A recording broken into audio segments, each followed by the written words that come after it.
I also picture that picture, they go look off in the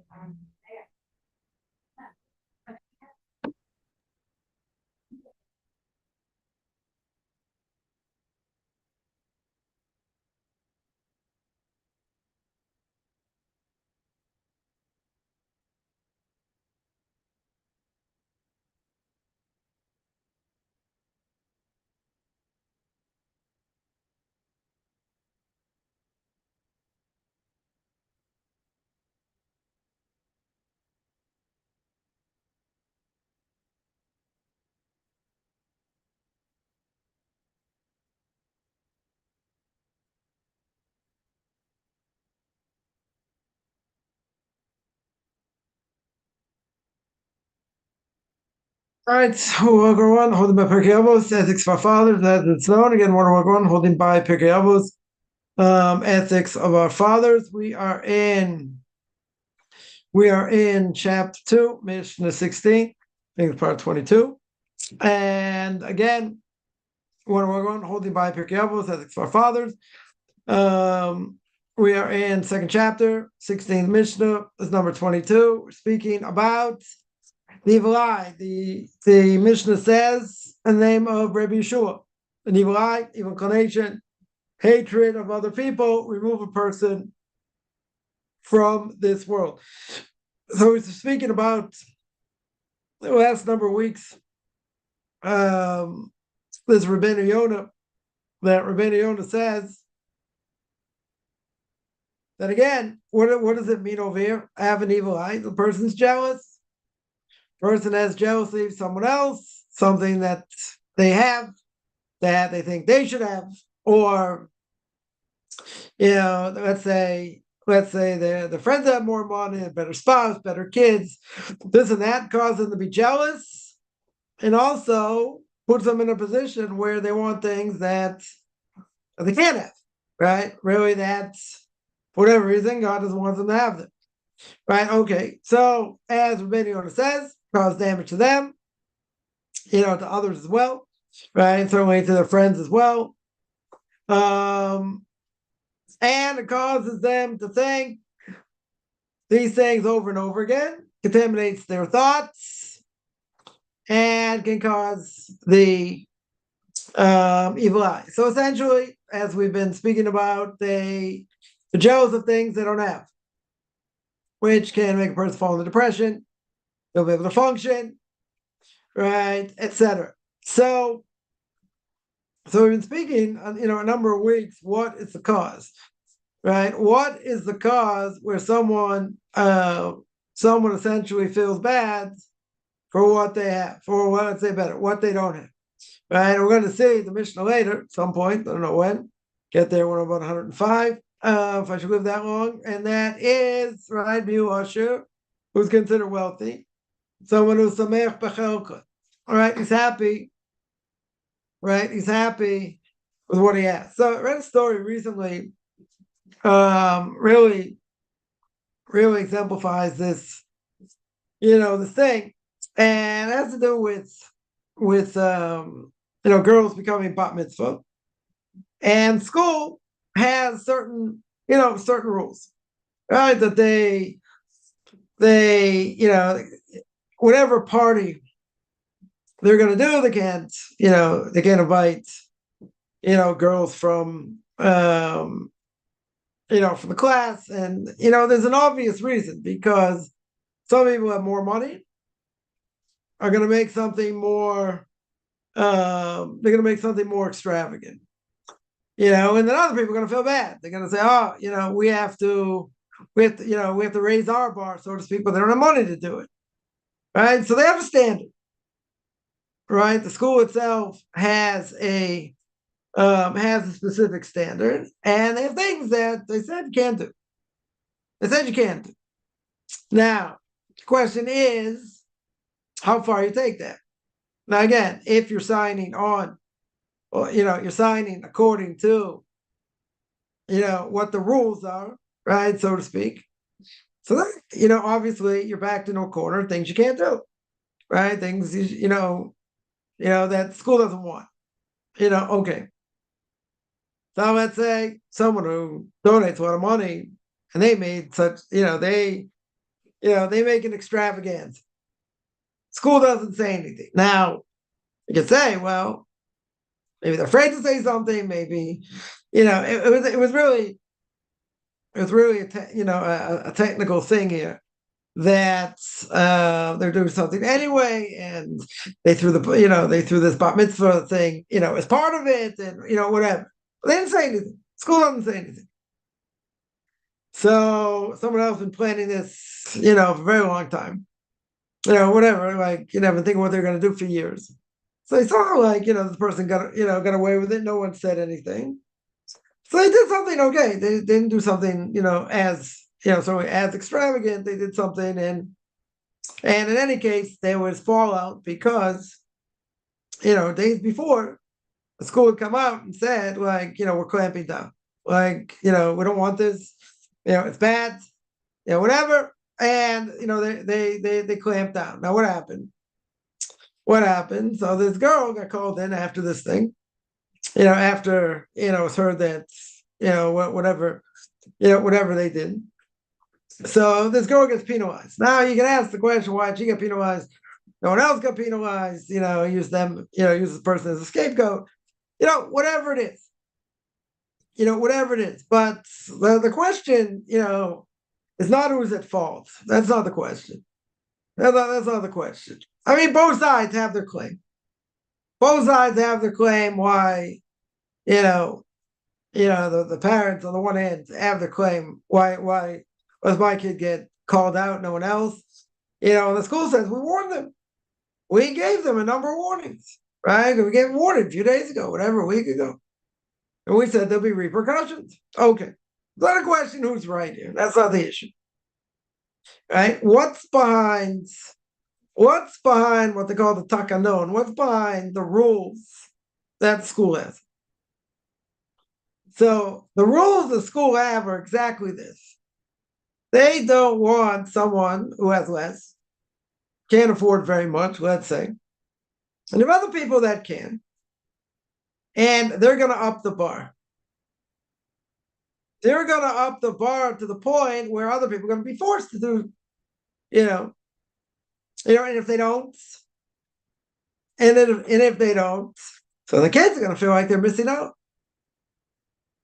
Now, even if we're going to say that, that shouldn't be done, people shouldn't be, feel bad about what they can do, or what, let's say better, or what they can't do. But what does the school not want? School does not want this level of competition. School wants it to be simple. That everyone's doing the same thing. They don't want people to feel bad that someone's doing something more than them. Now, could it be, people who have more money are doing other things, doing other things more than, other people here? Sure. Going on vacation, going here, doing this, doing that, sure. They can't stop that. But obviously they can't, a school, doesn't have the jurisdiction to stop that, for sure. Yeah. But this, they have jurisdiction. This, they want to make sure no one feels bad. Because again, what happens when someone feels bad? They look badly at others. It opens up other people's files. Causes jealousy. Now again, they're not, let's say the ones with money are not doing it to be extravagant. Right? Even if it looks extravagant, that's not their point. That's not why they're doing it. Okay. And maybe they toned it down. Maybe they toned it down enough, or they thought they toned it down enough. Okay. But the question is, and this is really the point, why, how does that make everyone else feel? If it makes other people feel bad, and they're going to seem to be forced to raise the bar that they can't, and their kids are going to feel like they're missing out, that's going to be a problem. That's exactly what we're trying to, rein in here. We're trying to make sure you don't have that problem. People don't stand out. so to speak. But again, in other things, will this family stick out? Yeah, because they have more than others. 100%. They have more than others. So if they have more than others, person may feel bad anyway. Okay, right? Even if that's true, even if that's true, why should they stick it in someone's face? They're gonna say they can do it if they have the money, so let them do it. It's not a person's. We're not getting involved. And saying, okay, I think you should spend your money this way. I think you should do this. I think you should do that. It's not a question of that. You don't have a right to say it anyway. Right? They want to spend the money that way. Okay. That's their choice. The question really is that's going to make others feel bad. And if it makes others feel bad, they're opening their file. They're like, I'm not going to say digging their own grave, right? They may not get punished. But all God needs to hear is the fact that someone feels upset. And they feel the other, they feel the other person, is making them jealous, let's say. So God's going to open the file of that person. Not the other person that's making them jealous. Not going to open their file. He's going to look into it. And if God says, yeah, this is what the person's doing and they're guilty, good. So the other person didn't lose anything. They're not going to get punished. Yeah. But if that person whose file got opened certainly is not squeaky clean at that point, God can say, like, what are you complaining about? Right? You think you're God's gift to the world over here? You get your own problems. You got your own things that you've done wrong. Okay. But being fair is fair. God hears the cries of people that suffer. So when God hears the cries of people that suffer, he sees why they're suffering. What suffering they're going through. Right? Obviously he knows, but he's going to look into it with a fine tooth comb, and say, are they really suffering? So if they're just blowing smoke or whatever, okay, they're in trouble. Right? The other person's not guilty. Now, if the other person's guilty, good. Yeah, then they're in trouble. Right? The person whose file got opened, they get a free pass.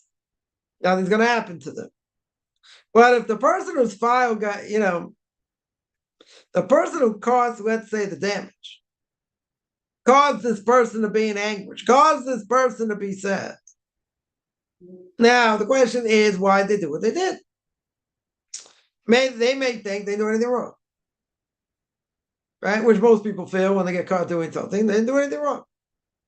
There's nothing wrong with it. For someone else, their problem. Right? It's their problem.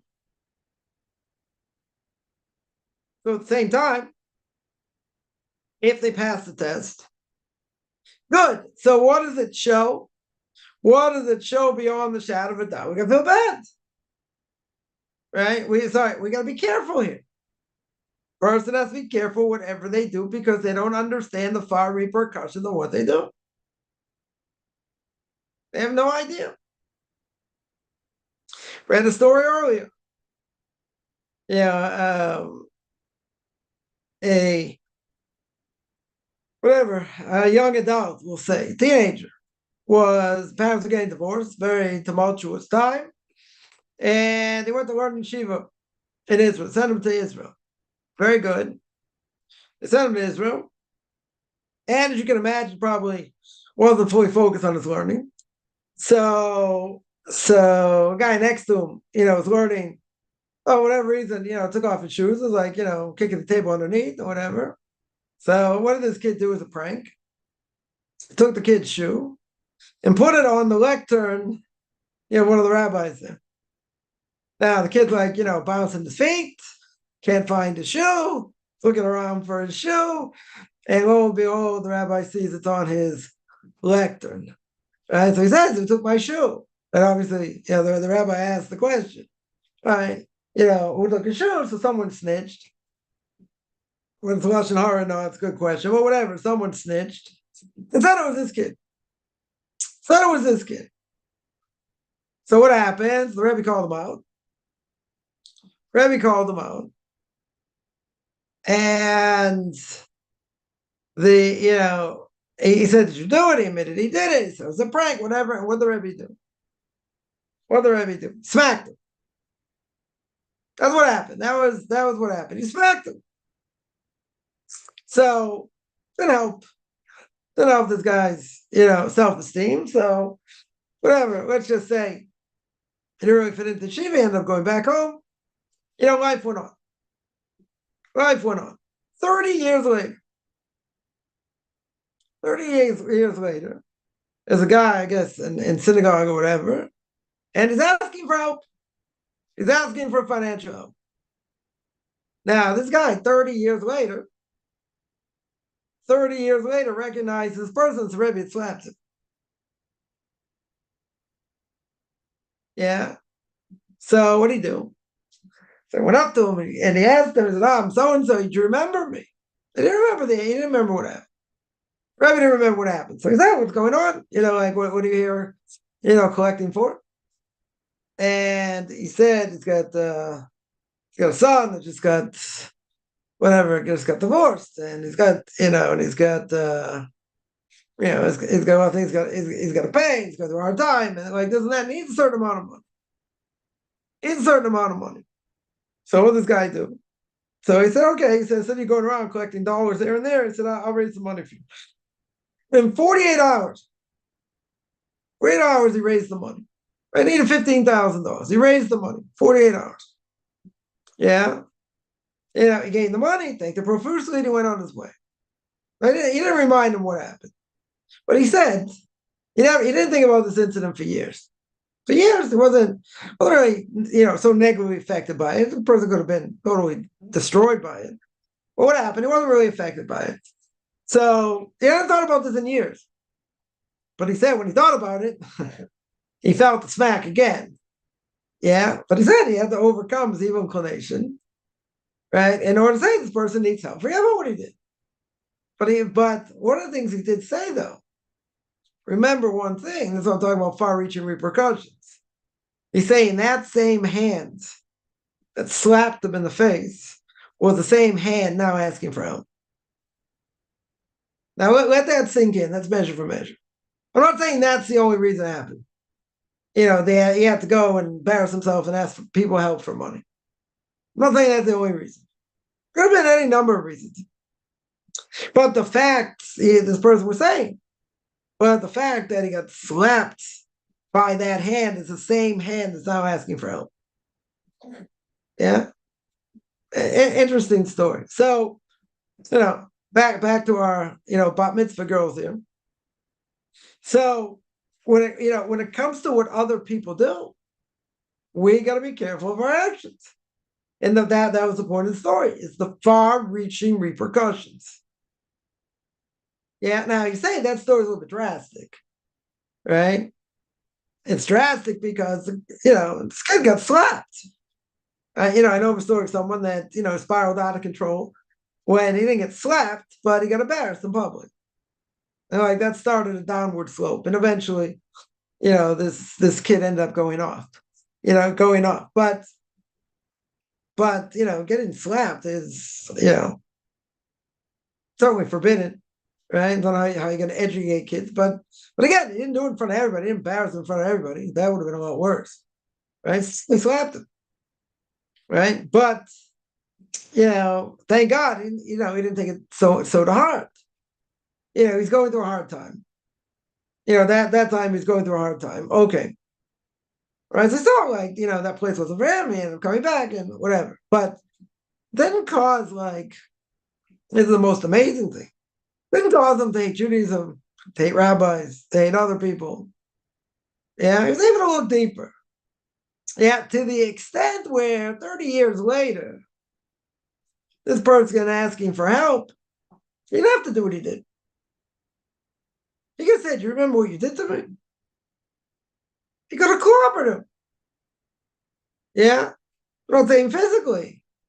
He could have demolished him. Or you did to me, you think I should help you. You deserve what you're going through. That's taking revenge. That's bearing a grudge. It's a Torah prohibition. So this is a high level here. But not only, he forgot about it, he helped him. Right? And this is why if a person sees, someone struggling under their loads, right? They're having difficulty with baggage, whatever. Two people. First person is their best friend, right? Someone they're very close to. And the second one is their enemy. So Gemara asks, who do you help first?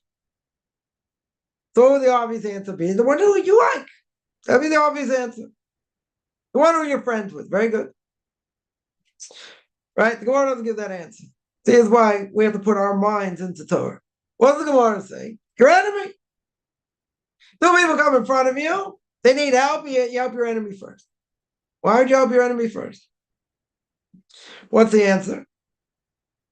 Right? Helping your enemy helps you overcome the evil inclination. Right? We'll speak about the evil inclination. I don't know if we'll get to it tonight, but we'll speak about the evil inclination. This is what it does. Right? You have 150,000 reasons why not to help this person. Look what he did. Look what he said. Look at this. Look at that. You don't want to speak to them. You don't want to be in the same place with them. Yeah? The Gemara says you got an obligation to help that person first. Mind-boggling. Right? Mind-boggling. Right? We wouldn't say that. Person would obviously say the person you like. Of course you're going to help the person you like. Person who's helped you. Person who's inspired you, let's say. Or just someone who's a good friend. Either way. Yeah? You are going to help them first. That's what your reaction would be. That would be a normal reaction. Says the Gemara, that's not the normal reaction. God wants something more. He wants to elevate you more. How does he want to elevate you more? He wants you to work on the fact that even though this person is your enemy and you don't like them, all the more so you should help them first. Two people, give another example. Yeah, maybe a more relevant example. Two people come ask a person for help, for money. Yeah, ask him for a loan. One person is a friend of yours, and the other person is someone like you wouldn't want to touch in a million years. Who do you have to help? Right? If it's family, you gotta help your family first. Right? If the person that you like is family, you gotta help them first. Yeah. Well, someone comes, and needs help, even if they're your enemy, you should help them first. Why? Why you say it's a crazy idea? What's the idea behind it to overcome evil inclination? Rav Victor Miller would tell you there are ways to love even people that you don't like. You think for a few seconds, a half a second, a minute, think of good things they do.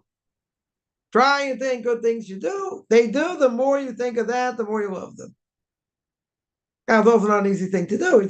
Here's an example. Imagine you pray 3 times a day, let's say same place or whatever. This guy there annoys you, right? You can have, people that annoy you. They walk up and down, they talk, they do other things, right? So they say you're annoyed. You're there to pray. This guy's like causing commotion, whatever. So Victor Miller says, how do you love such a person? How is it possible? How is it possible to love such a person? What is he saying? Think something good about him. Try every day to think something good. So he says, I can think something good about this person. Yeah, he says, what's that? He says the person shows up to synagogue 3 times a day. He's there to pray. He's there to pray. So therefore I can think good. Okay, maybe tell me he's a nudnik and he causes other problems and he speaks while in the middle of prayers, this and that. Yeah, okay, there are other things probably doesn't do good. Let's say. But he says you think something good. And what's something good over here? What is something good? He comes to synagogue 3 times a day. There are plenty of people who don't go to synagogue. Guys who don't pray 3 times a day, or at all, or ever. Yeah, they don't come. The joke is, it's a bad joke. There are four sons, that the Haggadah on Passover speaks about. One is the wise son. You got the wicked son. You got the simple son and the one doesn't know how to ask. Yeah, there's a fifth son, right? That the Haggadah doesn't mention. Who's the fifth son? He's the one who doesn't show up at the Seder, right? So someone who has no connection, never comes, this and that. Is this guy better than that? At least he comes. Now you can, you can pinpoint and say, listen, he doesn't really pray that much, disturbs people. Okay, maybe it's better he doesn't come. You can argue that. Yeah, but Ravigdor Miller said no. He's there 3 times a day. That's positive.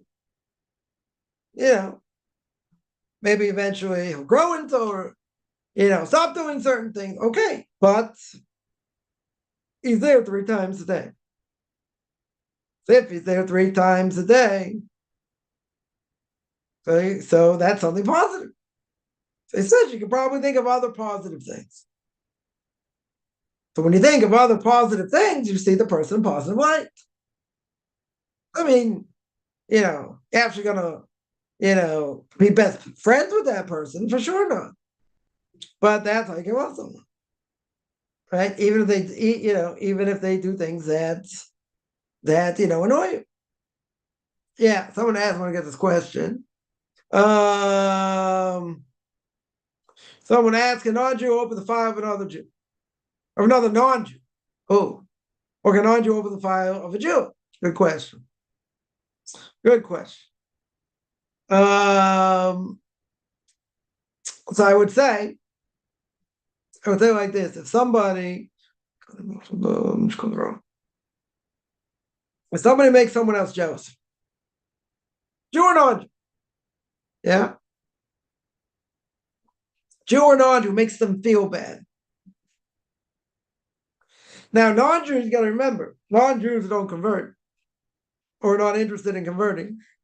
Non-Jews have to keep laws that are universal, according to the Torah. Now, what is considered universal, according to the Torah? There are about 50 or 60 mitzvahs altogether. 7 are just an umbrella, right? The 7 no-hide laws. Don't steal, don't kill, don't commit adultery, set up law courts, don't eat, live from live animals, probably, something most people are concerned about, and other things. Well, around 50 or 60 altogether, let's say. There are a lot more, I would say, are a moral imperative, right? Tremendously moral imperative, but not obligated, right? Not obligated according to no-hide laws. Good.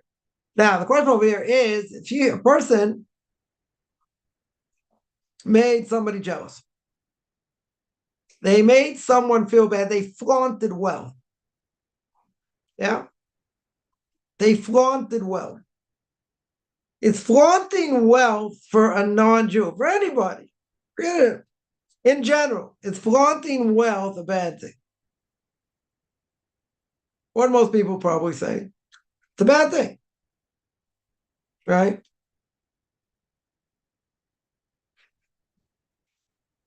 Other people may say, if I have it, why not? So what if someone else doesn't have it? Well, why is that my problem? Why is that my problem? Flaunting it shouldn't matter. Right? Now, in general, if somebody does something to make someone else feel bad, is that a universal value? I would think. It's a universal value. The only thing is, as we mentioned, if it's not logical according to Torah, then a non-Jew, can do it. So we mentioned many times, Lashon Hara, speaking badly against others. Isn't that bad? We agree it's bad. Backstabbing, even if it's true. Even if it's true, we hold it Lashon Hara. Very good. Now, if you ask any non-Jew or secular Jew, if you know something to be true, are you allowed to repeat it under any circumstances? They'll say, what's the problem? Everyone knows it's true. So there are only certain circumstances, certain conditions, you're allowed to do that. Very good. That makes sense logically? No. Everybody would say, if I already know it and I understand it, very good. Sorry, everybody knows it. So if everybody knows it, what's the problem? Why is there an issue? Shouldn't be an issue. 100% shouldn't be an issue. So then, I was going to say, learning the laws of Lashon Hara, shouldn't apply. Right? Shouldn't apply to a non-Jew, right? Can they say whatever they want against anyone they want, even if it's true? Yes. Is it a good thing to say? No. Right? People say they deserve it. I would have said it in front of their face. I would have this, I would have that. Very good. But is it a good thing in general? Speaking badly against others, making fun of others? No. Because the person speaks Lashon Hara against someone, you don't have anything in your hands. Meaning, if you stole from somebody, I got the money in my hand. I got the merchandise. I have something. If you spoke Lashon Hara against someone else, what do you have? The only thing you have is you put someone down to make yourself look better or to make someone else look better. Very good. But then you don't have anything. You don't have anything tangible. It's not something tangible. So for a Jew, 100% is forbidden. So you're going to say, what about a non-Jew? So a non-Jew, I would say it's not forbidden. Because again, there are certain aspects of Lashon Hara that are not universal.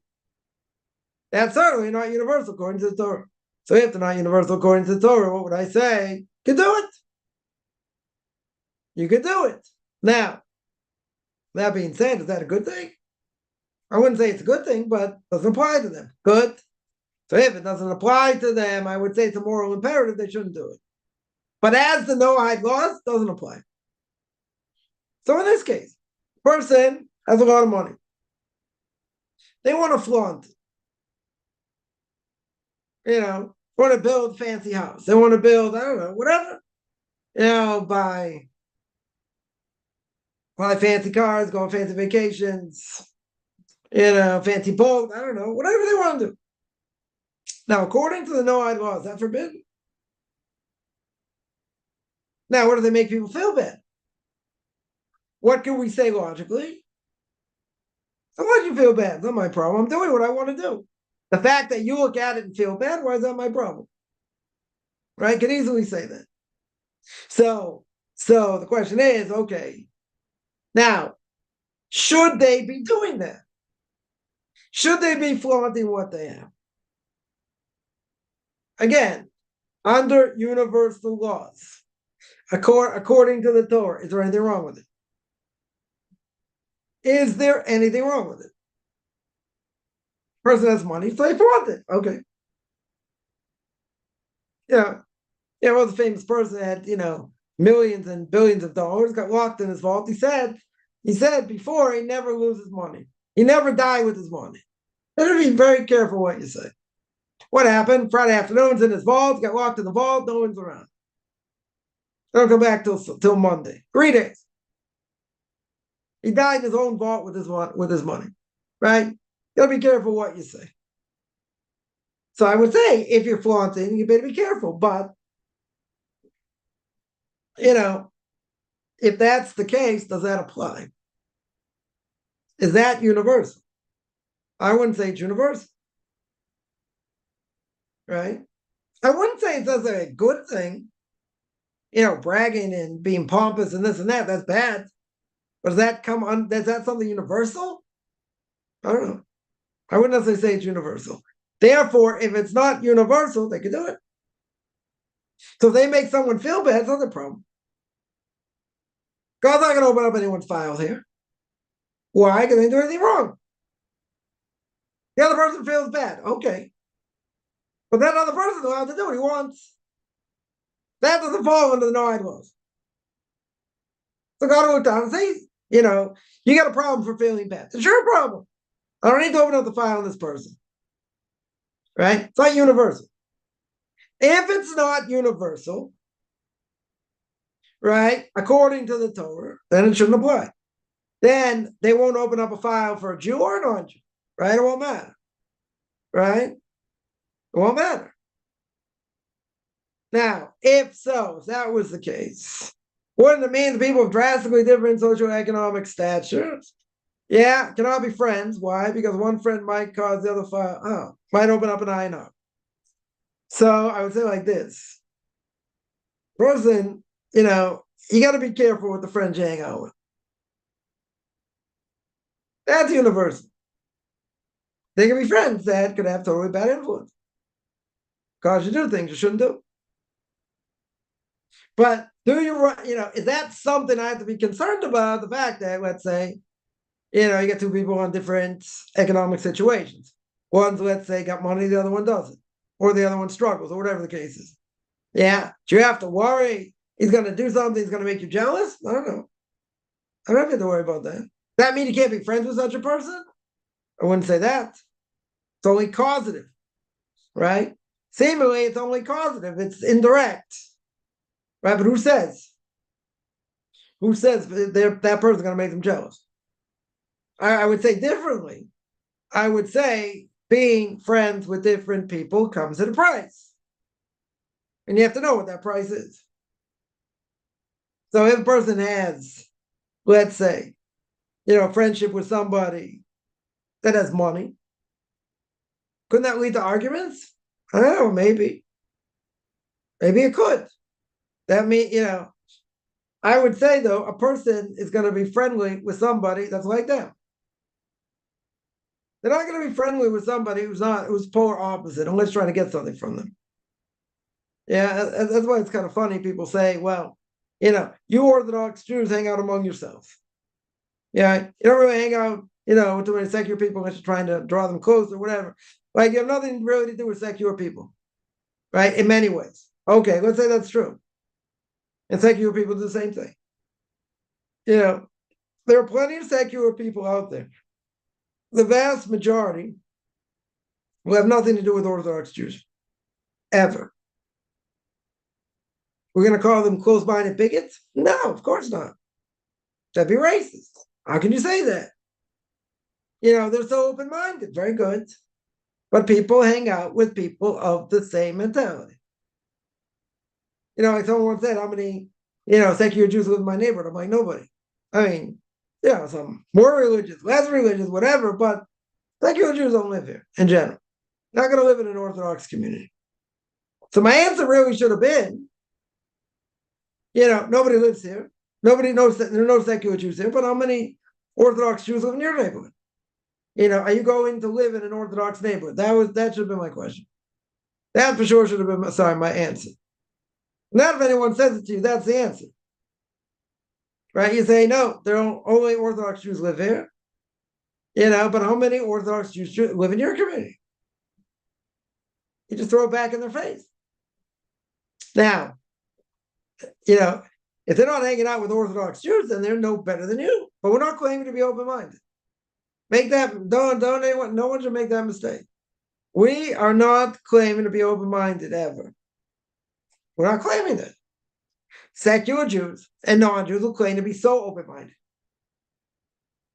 So open-minded until your brains fall on the floor. Okay. So what? But it's not true. They only think and hang out with people that think like themselves. I remember once, someone I went to college with, that he was a conservative Jew. So I asked him, he claimed to be very open-minded, much more open-minded than me. But I never claimed to be open-minded. So I said, but I can prove you're not open-minded. I said, okay, prove it. So I said, how many Orthodox Jews, what do you think of Orthodox Jews? Oh, come on, they're fanatics. They're ruining Judaism. Okay. So what about conservative Jews? Let's say, what about Reform Jews? No, they're too liberal, this, that. And what about, Reconstructionist Jews? Oh, no, they're this, they're that. What about conservative Jews? Yeah, I like conservative Jews. Now, what does that tell you? They like people like themselves. And anyone to the right or to the left they don't like. Now, is that being open-minded? They're not saying we can agree to disagree. Some people will say that. They're not saying that. What are they saying? They're saying, I like people like me. Maybe a little bit to the right, to the left, doesn't matter. Right? But I don't want people so far to the left or so far to the right. So they're hanging out with people who think like themselves. Very good. So admit it. As long as you admit it, I don't have a problem with it. But if you're going to claim to be open-minded, everyone's just as equal. Everyone has a right to their opinion. But that's not the case. Ask a Democrat what they think about Republicans. Ask a Republican what they think about Democrats. Yeah, they don't agree, disagree. They hate each other. They're diametrically opposed. They don't find common ground. They don't have common ground. I mean, they should. Should be a lot of common ground. Yeah, but they don't. They've gone like it's just wacky. Yeah, absolutely wacky.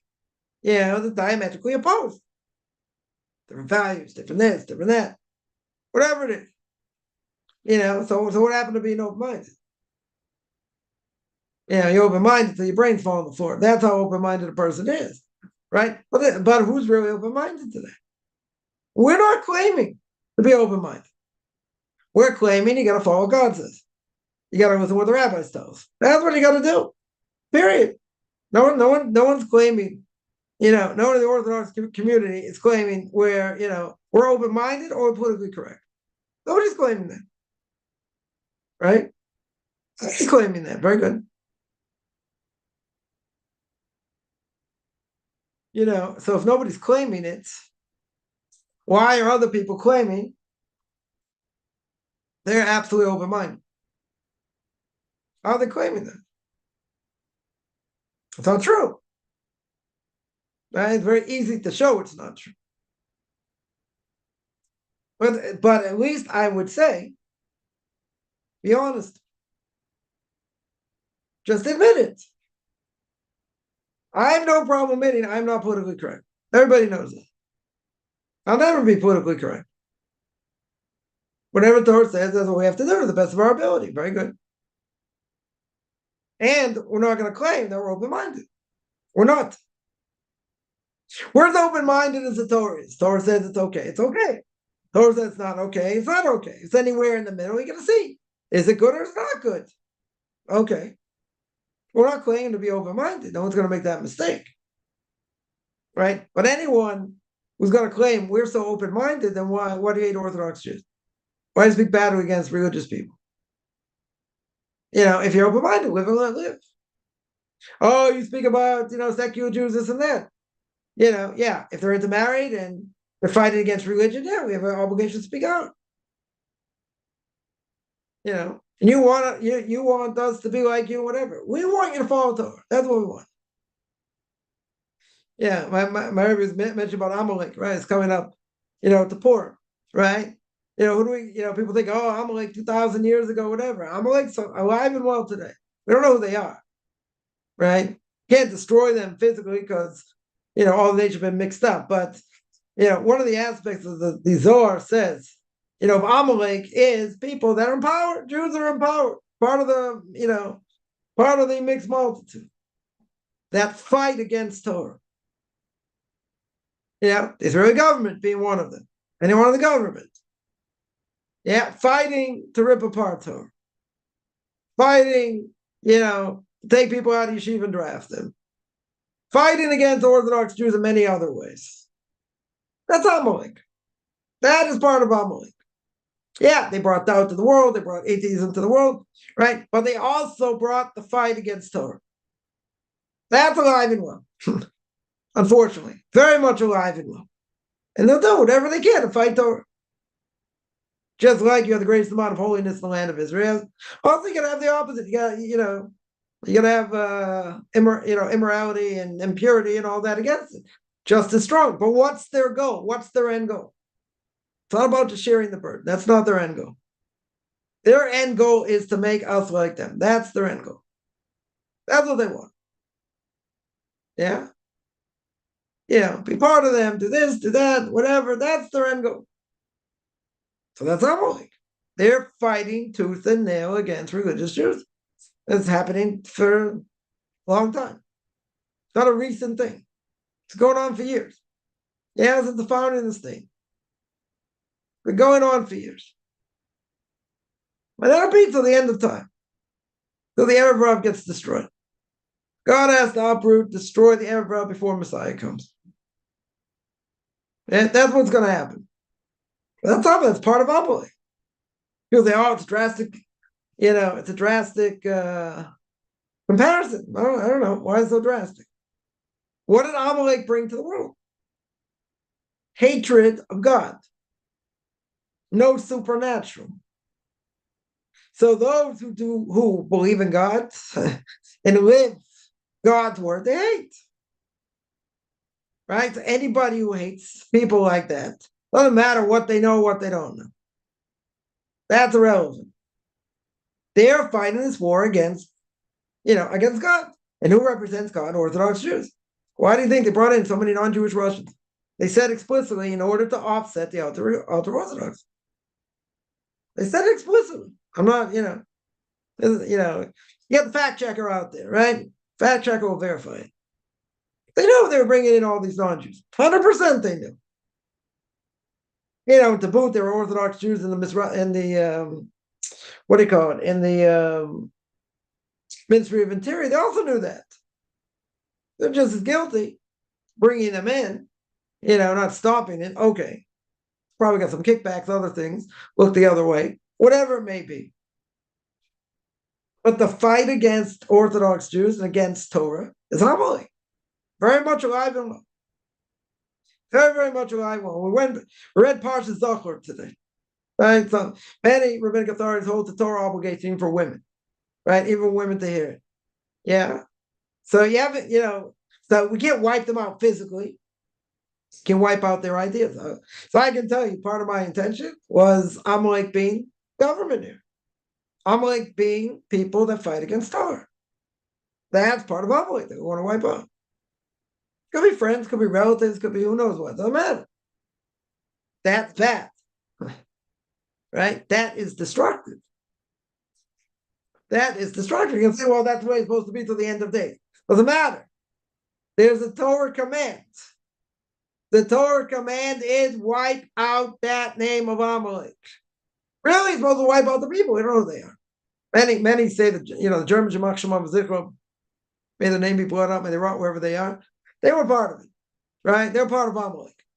Yeah, during the war. Okay.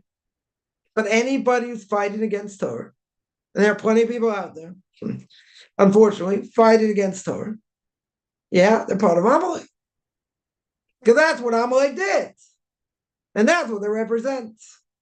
So that's not just something Rabbi said, you think, it's 2,000 years ago. Amalek is alive and well. Is alive and well. We got to fight what they do. You got to fight what they do. And a great way to fight it is keeping Torah and keeping Torah to the highest level. That's what we should do. We can fight against it, right? Yeah. So I answered that question. So let's say the person who does bad things to others, and you discuss it in order to understand and find a solution. It's a different thing.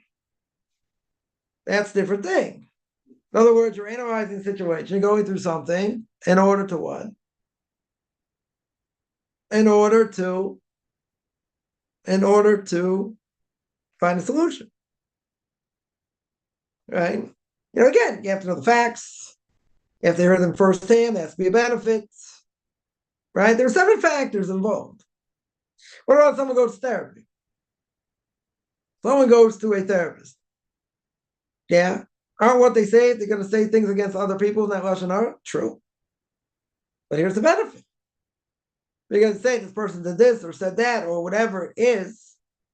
Aren't they trying to get help? There's a benefit here. They're not just saying bad things against people, even if they did bad things. And that's part of therapy. What you feel when it happened, helping them overcome whatever it is they need to overcome. But you can easily say, isn't that Lashon Hara? Sure it's Lashon Hara. But that Lashon Hara has a point, has a purpose. Yeah. People think, you can't speak Lashon Hara against someone, or let's say turn them in to, to the authorities because, it's Torah prohibition, turn a Jew into the authorities. Right. Right? It's Torah prohibition. The person's a maniac and causing damage. You turn them in. And no question. I know someone, tragically found out that, a spouse was molesting a child. Turn them in. I mean, got divorced in the process, but turn them in. Person's a menace. Can't have that. Or they know committed crime or something, whatever it is. It's Lashon Hara, this, that. Person's a menace. Right? You have to have common sense here. Common sense would tell you a person's a danger, turn them in. But a person turns someone in, to non-Jewish authorities without good reason, use your portion of the world to come. Very good. That's without good reason. Right? And there were Jewish people throughout the ages that did that were scum of the earth. And they were very feared people because they had connections to government. They had to be careful with these people. But they were scum of the earth. Now, the mention is going to lose their portion of the world to come because they had no good reason to do it. If you had good reason to do it, because the person's a menace and they're causing damage, different issue. Then not only don't you have a problem to do it, you have an obligation to do it. You have an obligation to do it. But,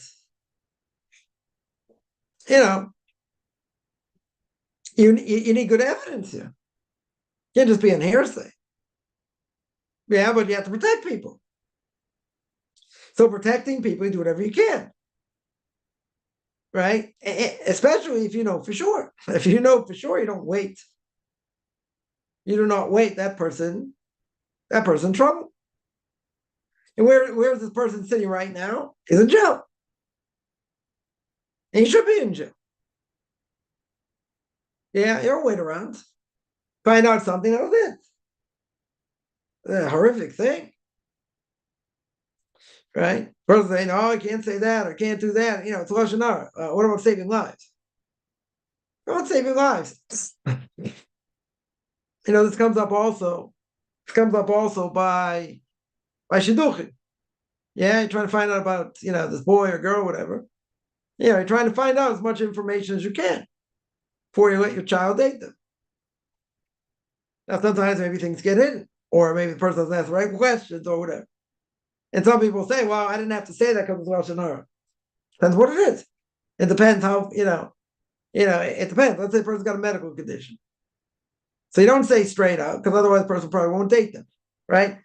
If after the first couple dates, nothing goes, it doesn't go, okay, so you don't have to say. If it's after like the third or fourth date, things are going well, then you have to say. Then you get an obligation, right? We made a shidduch with somebody. This guy, we know for many years, he's got Crohn's disease. Yeah. Has Crohn's disease. So since they have Crohn's disease, they didn't say straight away.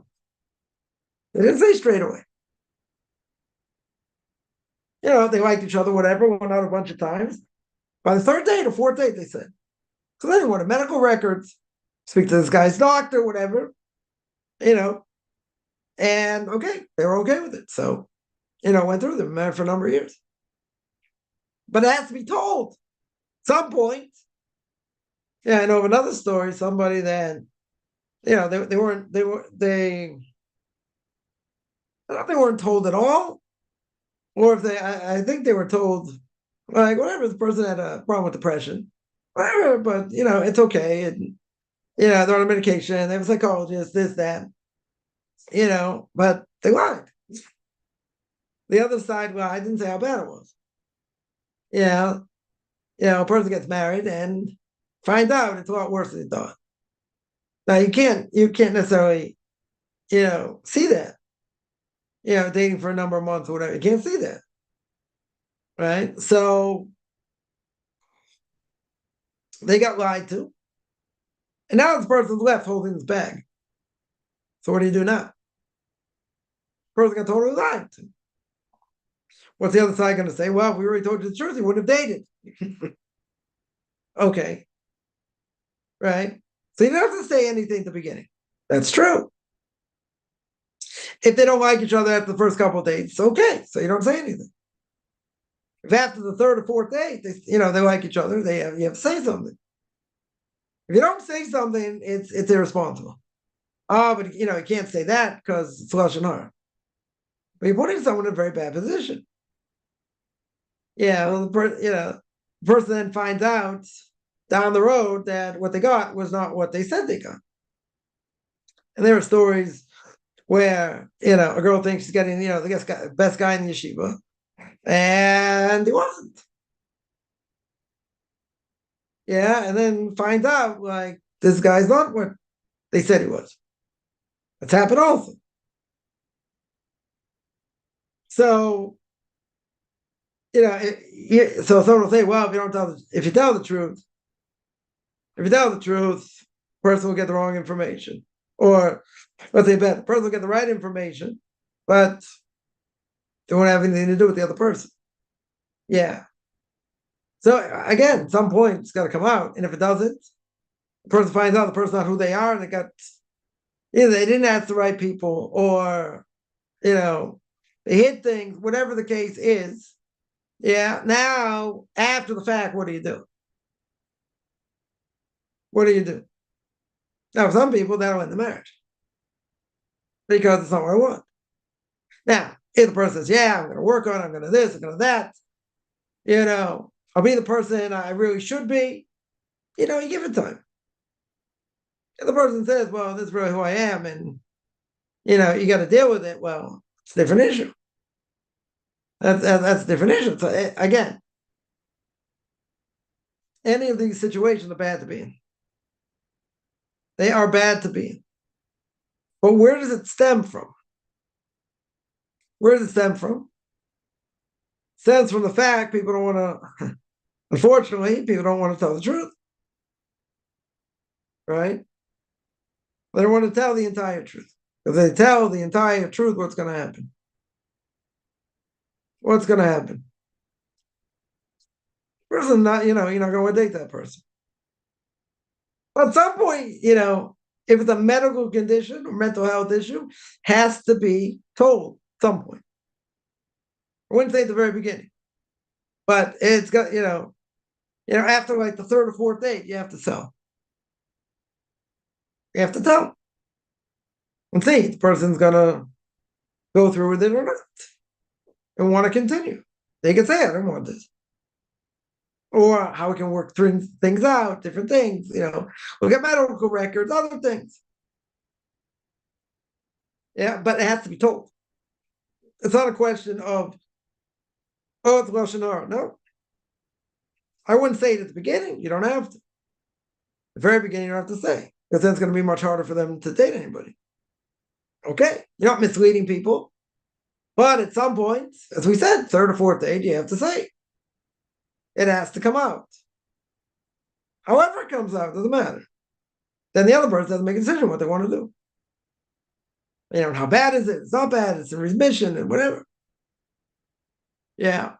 So even so in this case, yeah, sometimes you have to say Lashon Hara against someone, but there's a benefit. It has to be a legitimate benefit. Some people say, "Oh, I'm telling you this because there's a benefit." You have to see if there's a benefit. What some people say is a benefit is not really a benefit. So that has to be understood also. It's got to be a legitimate thing. If it's not a legitimate thing, it's not a benefit, then it's Lashon Hara, right? So then you got to be careful. Right? Then you have to be careful. Someone says, all right, is it possible to convert if these Arab people are a power? Why not? Who says it's impossible? Right? Would that be a legitimate conversion if they have a document issued by the Arab Rav?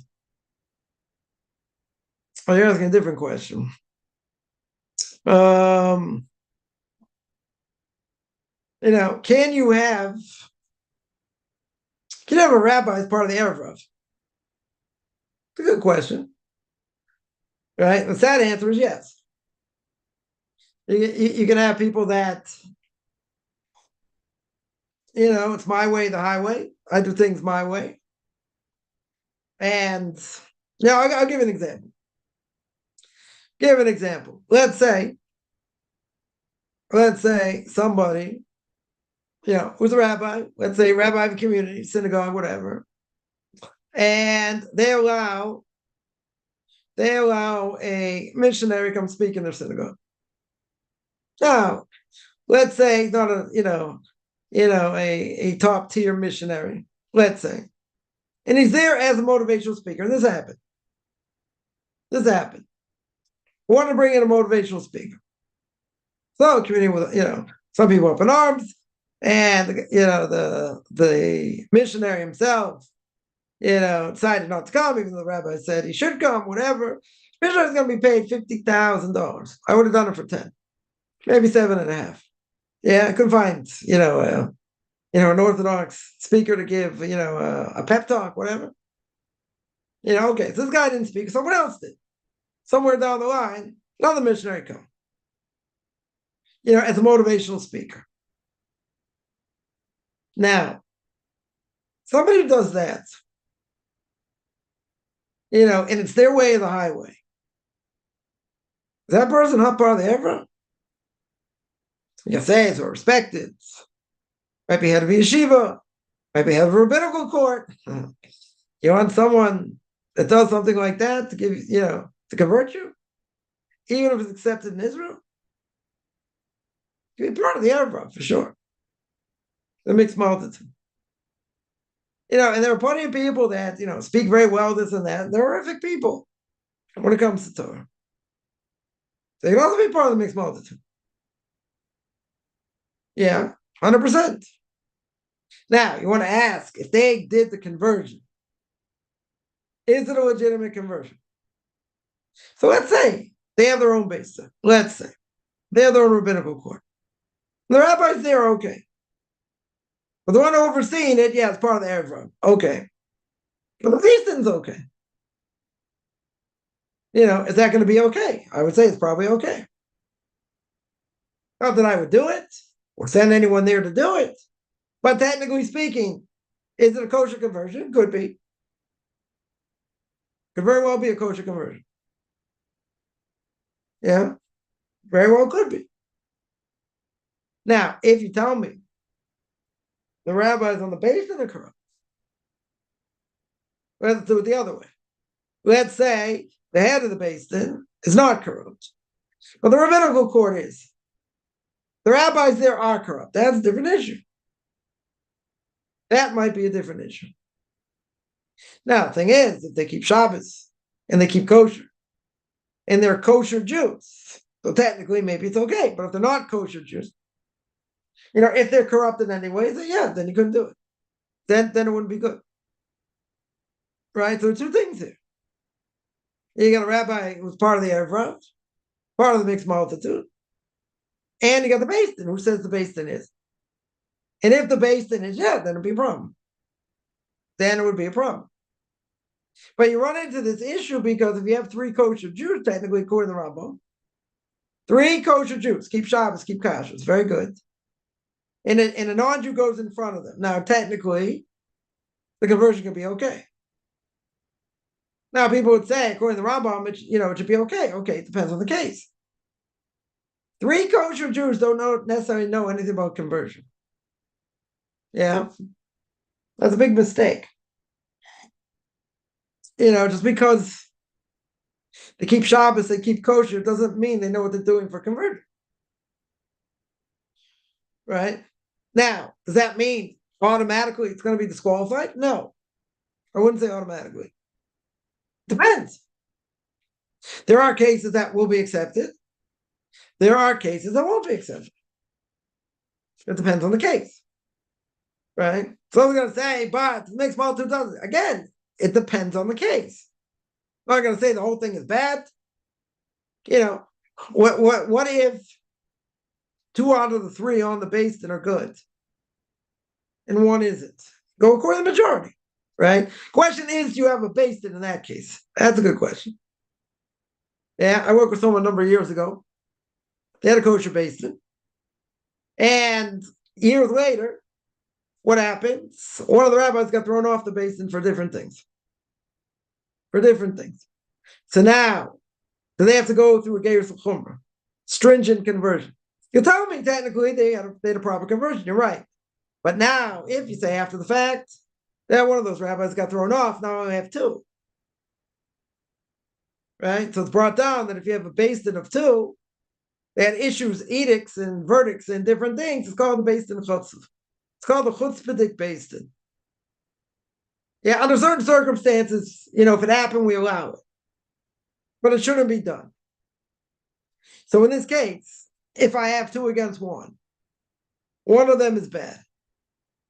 If one of them is bad, that means the whole beis din's bad. That means you can't use that beis din.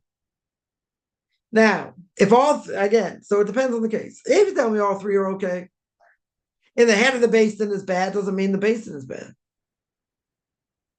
Right? Doesn't mean the ones converting the people are bad. And that is bad. Doesn't mean that. Yeah, on the other hand, people say, well, if the head of the beis din's bad, then you chuck out the whole beis din. Could be. Right? But again, even if you have a majority that are good, 2 out of 3 doesn't help you. Because you're looking at one that's bad. So if one is bad, it's like he's not there. If it's like he's not there, he's got 2. Right? You got 2 as part of the beis din. Can't have 2, convert. Doesn't work. Right? Doesn't work. Would that be legitimate conversion if they have a document issued by the Erev? So it depends. Right? It depends on the case. Depends on the case. If he documents and he says it's okay, and they check out the beis din and they see that the beis din's okay, so they'll say it's okay. They'll say it's okay. If they find out the beis din's not good, so then they'll reject it. Or what they might do is they'll just say, I don't care what this person says, we're rejecting it anyway, even if the beis din is good. Yeah. So different ways to look at it. It doesn't necessarily mean it's going to be bad. So you take this beis din, for instance, that, is accepted in Israel, etc. I wouldn't tell people to go there.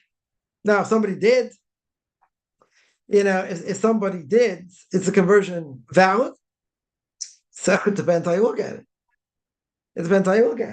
If you tell me the beis din is good, but the rabbi, is part of the Erev Rav, but the beis din is good, it should be good. But if you're going to tell me you're going to reject it outright because the head of the beis din is part of the Erev Rav, not everyone else, then that would be a problem. But I think some people are going to look at it and say, well, if the head of the beis din is part of the Erev Rav, or any rabbi that is part of the Erev Rav, the whole thing is bad. Right? That's probably going to be the case. Right? Because you're not going to have, it's very hard to imagine if this person's part of the Erev Rav, he's not bringing other people with him. Right? He's probably bringing other people with him as well. So it's probably not good. I would say it's probably not good. But it depends. Right? It depends how you're going to look at it. Someone here says, I have to speak to a person like this. I have nothing good about him and he has connection with government. Turning Jews in and he's supposed to help me with conversion. Yeah, that's a problem. Yeah, you gotta be careful. That's even if he's part of the Erev, but if the beis din is okay, then it should be okay. There's a problem. There is a problem, in general. I'm not saying across the board, but sometimes there are problems. There are problems with beis dins because of this. And it's a question how it's going to be looked at. Because not every beis din is going to be accepted by other beis dins, which is another problem. Because, there are different standards. There are different standards of what different rabbinical courts do, which, a number of years ago, as an organization wanted to streamline it and wanted to, make it like, a universal conversion, but they had their own problems. Shortly thereafter, they totally folded for a lot of different reasons. But in general, it's the way it should be. Yeah, there, rabbinical courts should exist, other rabbinical courts, but people have different standards. So rabbinical courts will say this rabbinical court's bad, right? They'll make the person go through another conversion.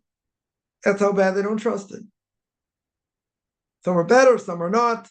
It's a hard thing, right? It's a very hard thing. So, what I try and do to the best of my ability is make sure someone's going to go to rabbinical court, no one's going to question it. That nobody will question.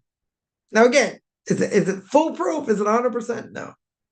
The only thing that's foolproof and 100%, as we always say, are death and taxes. Not necessarily in that order. That's foolproof. Yeah. But, we do the best we can.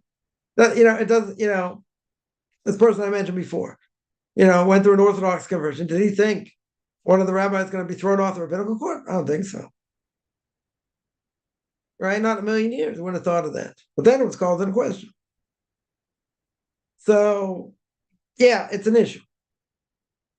Certain places, yeah, it's a big issue. I'm not going to say not. There are other places, there are politics, other things go on. Yeah, it shouldn't be like that, but some cases like that.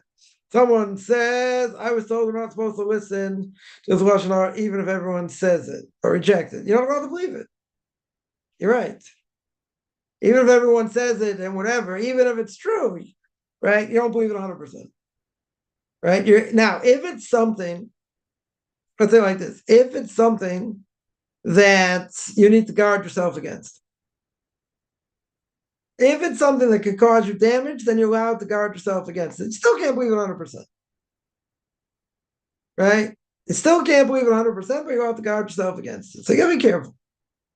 Right? You definitely have to be careful. Well, Lashon Hara is a big issue. It's a big issue. And if a person heard other people talking and they were speaking Lashon Hara, and you heard it again, you can't believe it. You're not allowed to believe it. If it's something possibly that could damage you or could damage other people, you're allowed to guard yourself against it. That's what you're allowed to do. But to fully believe it, you can't. Right? That you're not allowed to do. Right? It'd be over, a lot of prohibitions by believing Lashon Hara. Now, normally we say when a person speaks Lashon Hara, when he speaks badly against someone else, or she speaks badly against someone else, God forbid, you kill 3 people.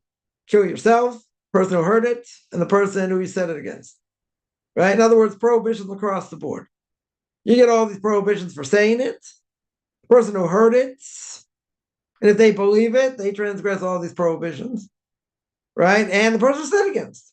Also, you ruin their reputation. Right? These are laws that have to be learned every day. The laws are complex. If you don't study them, you'll transgress.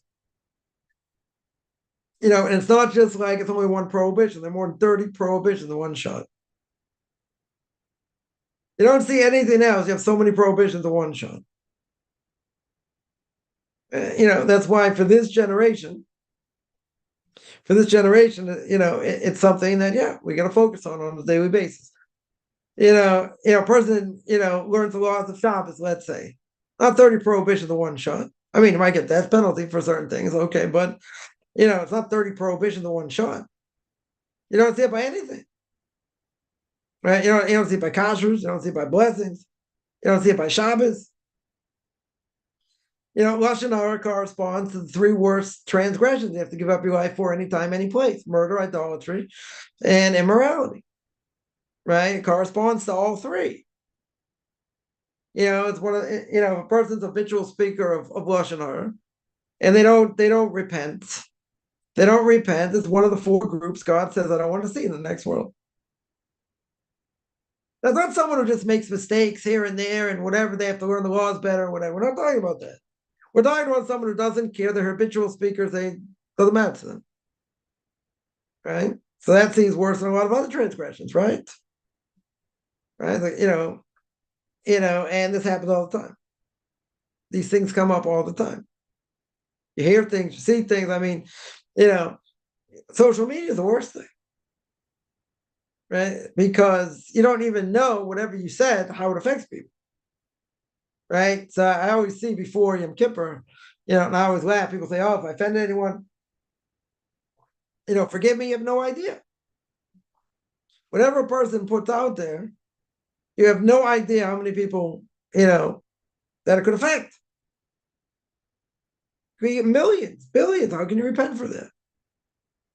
So you can say, at the end of Shemona Esrei, silent meditation, whatever you want to call it, on Yom Kippur, you say, for things I know and I don't know.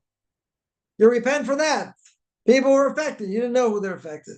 You can't repent for that, right? In general. But by the Shemon Esrei, if you say, at the end of Shemon Esrei, you say, for things I know and I don't know, you can have that in mind. I'm saying in general, though, when a person puts that up on a post, says, listen, anyone's offended, I did anything, blah, blah, blah, accept my apology. Please forgive me. How's that help? You're putting it up there like in hyperspace. And you have no idea. There'll be tens of millions of people that will never see this. They'll never see this. You have no idea who you affected. And things you didn't think should have affected someone, and it did, you're in trouble. It's impossible, basically impossible to atone for. I said there's a way out. There is a way out, but in general, that shouldn't work. I tell people all the time, you gotta put something on social media, make it clear as day. Don't make, whatever a person's gonna say, just make it clear. No one can misinterpret. Because someone misinterprets it, they're in trouble. They can say people could do it all the time. They could. You're right. So that's how, if you're gonna put something out there, you better be careful. Because of the repercussions. People don't think, they act, they print, they send things. How many times the person sent an email and realized, they hit the send button, they realized they should have done it. Yeah. That they shouldn't have done it. Then they think twice next time. Yeah, it's it's sort of programmed a certain way. He types something, boom, you send it. But I would say, you got to read it before you send it. Even if you read it, be careful before you send it. Because the repercussions, you have no idea what the repercussions could be. You have no idea. We mentioned before by Yaakov Avinu. He listens to his mother. She has prophecy. He steals the blessings. And Esav gets upset and cries. Now you can say, what did Yaakov do? He didn't do anything wrong. He goes into his mother. She had prophecy. He took the blessing. What did he do wrong? Esav felt bad. There's no problem. Goes on Rav Aaron Kotler, blessed memory. He brings down one of his sermons on Purim. And he says that Yaakov gets punished. Why? He's a conduit here. He didn't do it. But since Esav felt bad through what Yaakov did, even if that wasn't his intention, paid a price. Repercussions catastrophic. Catastrophic. But he listened to his mother. His mother, who had prophecy. What's the problem? So what if Esav got upset? So what? I have to feel bad. He didn't want, he didn't deserve the blessing. You take it away from him. Good. So he felt bad. So what?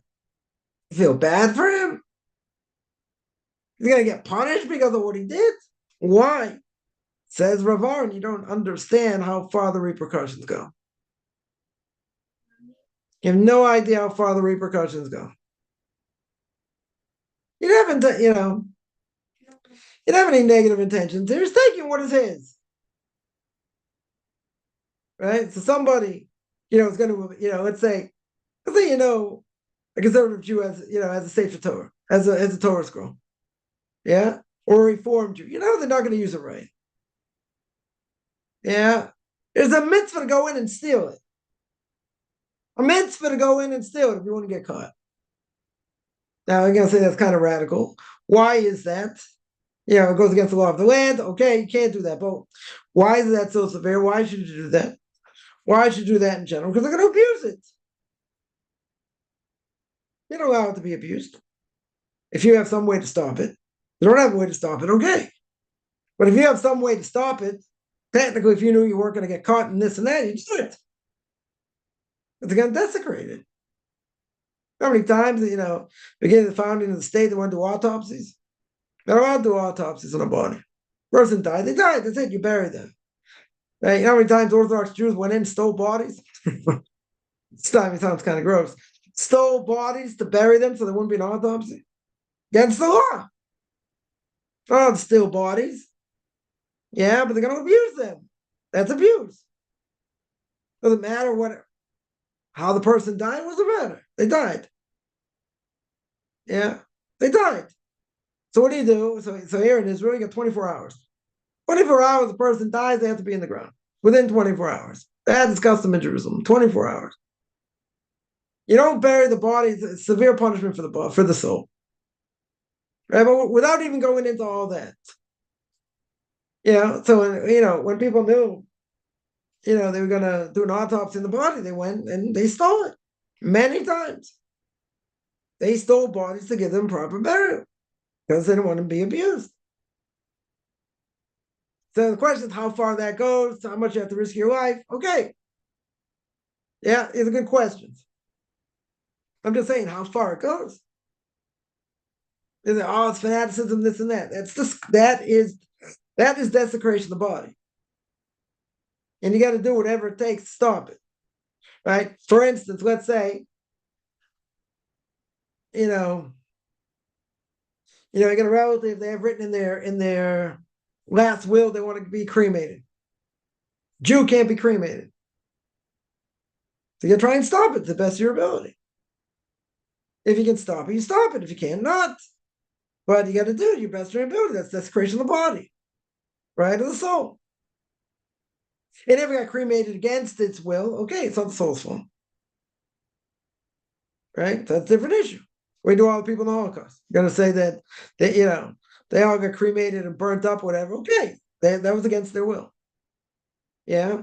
If it's with their will, they're in their right mind. That's forbidden. 100% forbidden. Further, that might be the worst transgression they've done. It could be others worse, right? But you got to go in the ground. Torah says clear, right? Even before Mount Sinai, right? Adam and Eve ate from the tree. They brought that to the world. You have to go in the ground. You came from the dust. You go to the dust. Should apply to a non-Jew also, but I don't think it does. I think a non-Jew can get cremated also. Either they're in the image of God. A Jew can't. For a Jew, 100% is forbidden. So you do what you can to stop it. Yeah. Or let's say, person has parents alive, you have siblings, whatever, you try and make sure they don't kill them. Right? End of life issues. No one should have to go through. You want to make sure, that they don't get killed. You don't want that on your conscience. You do whatever you can.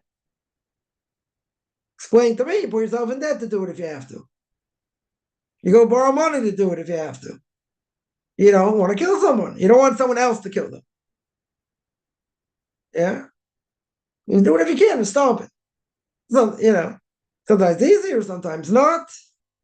Right? But you got to make sure that, certainly if it's a parent or, sibling, child, whatever, you got to try. Certainly for parents, for sure. You got to try the best of your ability. If you have siblings, they don't kill them. Right? I mentioned the story before. I was at a mourner's house and they killed their father, technically. Yeah, they cut off the pacemaker. He's going to die anyway. It doesn't matter. So instead of dying in 6 hours, he's dying in 2 hours. That's murder. Can't hasten someone's murder. Yeah, so I'm at the mourner's house. I'm like, great, you killed him. I mean, I didn't say that. That's what I was thinking. We couldn't see him suffer anymore. Oh, what? Yeah, I understand. It's an emotional thing. The heartstrings are being pulled, no pun intended. I get it. That's not your choice. It's not your decision. The suffering that a person gets in this world, as long as they admit they are suffering because of sin, they get atonement for that. Major atonement. You just say they're suffering for suffering's sake. They don't get atonement for that. Doesn't atone. Right? But who knows? A person could get their suffering and they're in a coma for days or weeks or whatever. And that's going to be their suffering to get them into the next world. And then someone pulls the plug. Like it happened to a doctor. They pull the plug on someone, and the person came back, as the doctor told the story. The person came back to him in a dream. It's like, you killed me, you murdered me. I was waiting a few more days. I could have gone straight into paradise, no suffering. That was the suffering I was supposed to get. And you murdered me, now I'm suffering. I had this dream a number of times. You had the same dream a number of times. So normally we say dreams don't mean anything. This was significant. That's a significant dream, and that brought a person to repent. Brought him to become an Orthodox Jew. I mean, it's sad that's what brought him back. Okay. Right? We have no idea what we see.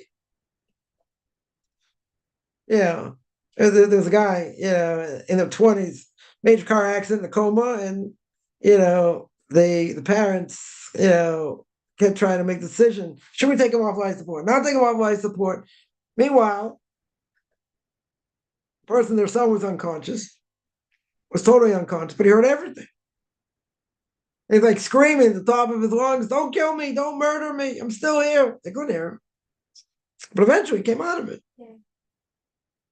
But he heard everything. So what we see, we don't understand. Right? And doctors play God over here. Think they have the right to call, what's life, what's death. They even, it's been on a respirator for so long, and if we bring him back, it's gonna be brain dead, it's gonna be a vegetable, this, that. It's not their call. It's not their call. God gives life, he takes life.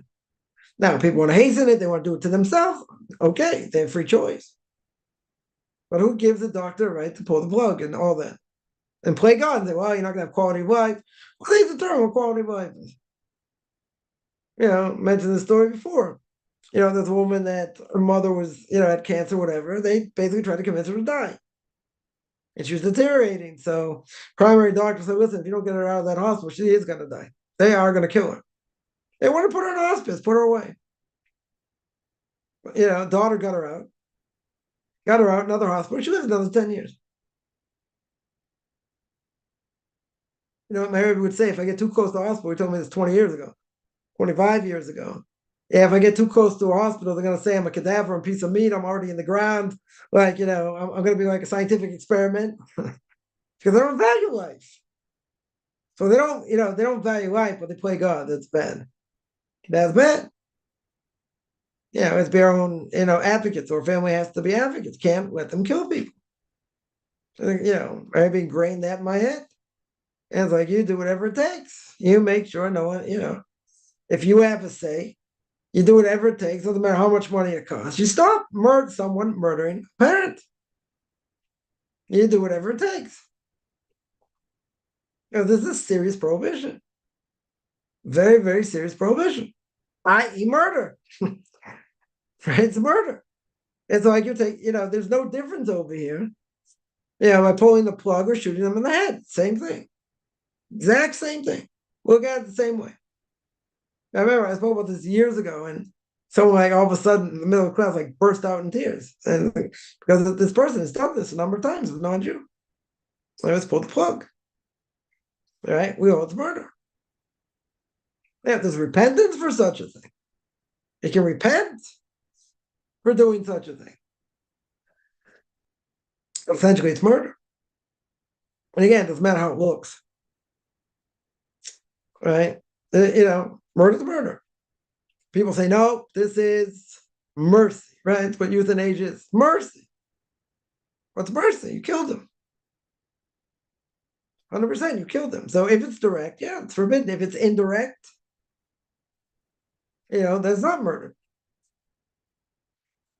So, it's a hard thing because, let's say someone goes into hospice. So the hospital has to feed them. If they don't feed them, that's murder for sure. Well, then they give them a basic amount, of nutrients. Yeah. So they go into hospice. They have cancer. What's the secondary cause of cancer? Pneumonia. Usually pneumonia. Now, if a person immune system is totally shot, pneumonia will kill them. They have no way to fight it. But if they give them minimal nutrients, they're keeping them alive. Is that directly murdering them? The answer is no. And the reason is because if they're starving them, good, that's murder. That's clear. Right? If they're giving them basically enough nutrients to live, not starving them, but they're giving them enough to live, but it's still not enough. If they get any other sickness or whatever to fight it off, it's still not murder. It's a cause, right? It's not direct, it's indirect, right? If it's an indirect cause, then we don't hold it's murder. But again, these are tough issues that, no one should have to go through, and people don't have to go through heroics either. Because they sign something that's through DNR. DNR means that, okay, if you stop breathing, they're not going to resuscitate you. Okay. Are they, does the person have to? Answer is no. You don't have to go through heroics per se. But that's where you stop something from happening. Right? In other words, if you could have got medication, you didn't. Okay. So you didn't. You don't want to, you don't want to extend it or whatever. Okay. That's indirect, it's not direct. Yeah, if it's indirect, it's not murder, it's not suicide. Right? A person decides, they don't want to suffer anymore. They're not gonna, do any heroics, whatever, they're gonna die from it, so they die from it. Right? But that doesn't mean they have to do it. They don't want to suffer. They don't have to.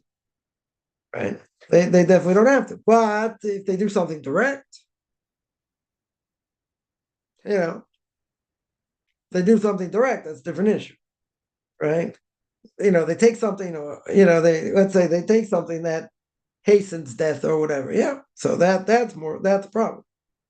Right? I mean, it's not a problem, it's forbidden. Right? Because that's direct. If it's indirect, so you say, but it's still causing death, but it's indirect. Right? In order to cause death and be guilty over here, it has to be direct. It has to be direct. So if that's the case, good. Then that's murder or that's suicide. If it's not direct, then you'll tell me. But if they would have got more nutrients, maybe they live longer. Okay, but they're not being starved.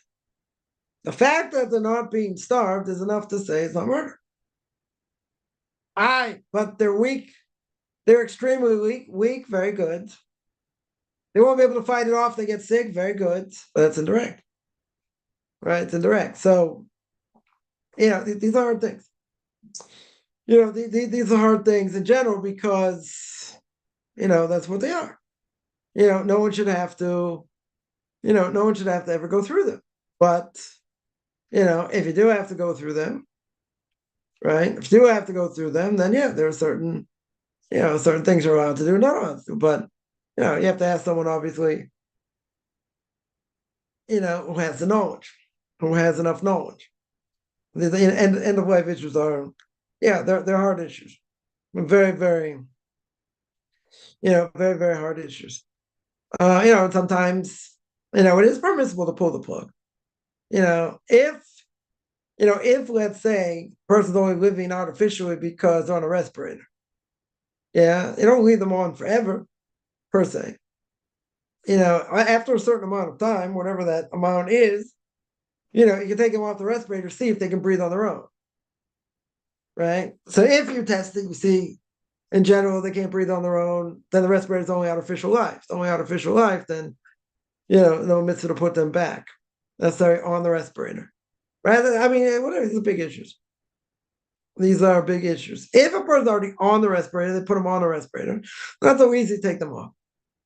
Not so easy to take them off. But if that's the only thing keeping them alive, it's artificial, then there's definitely room to say, you can take them off because they're not really alive.